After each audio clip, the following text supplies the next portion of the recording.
When you think about it, a structure's fate, it's really sealed by the integrity of its blueprint. And when we talk about the architecture of the mind, that principle isn't just a good idea, it's absolute. Your words, that internal language you use, they aren't just passive thoughts floating around. They're an active, structural force. They consume your time, your energy, and that means they have a real physical presence.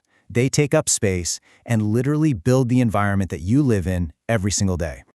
And this is a really crucial point. The architecture that was built in your past, it gets carried directly into your present. It's what stages your environment, it builds your internal culture, and honestly, it dictates the very limits of what you believe is even possible for yourself. So that leads to a pretty serious question. What happens when that foundational blueprint, that invisible script that's always running in the background, is corrupted? Well, the consequence isn't just, a bad outcome here or there. It's a systemic collapse of personal agency. It's a quiet hijacking of your own internal authority. Now, this collapse, it's engineered by an internal force that we call the autopilot villain. You can think of it as the personification of old, unconscious programming, like a rogue contractor working inside your own project completely against your best interests.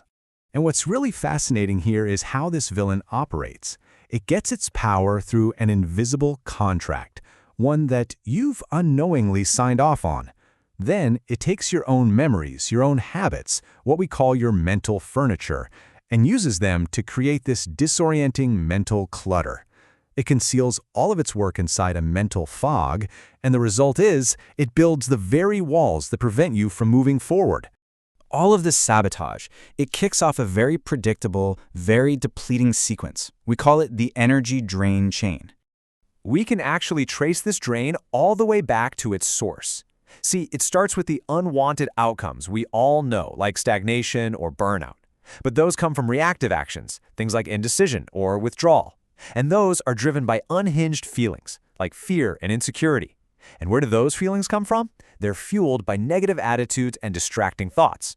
But at the absolute root of it all, faulty programming, the invisible code. But here's the thing. No blueprint is permanent, and no structure is beyond renovation. And this is the most important point of all. You are not a victim of this programming. You're the owner of the project. You possess the inherent power, the internal authority to fire this rogue contractor. This right here, this is the turning point. It's the moment where presence-driven leadership really begins. The moment you choose to become the master architect of your own mind. The work, then, is to tear up those corrupted plans. It's about clearing away the debris, removing what no longer serves you, and with real presence and discernment, authoring an entirely new blueprint. And so that really leaves us with one final, crucial question, one that only you can answer.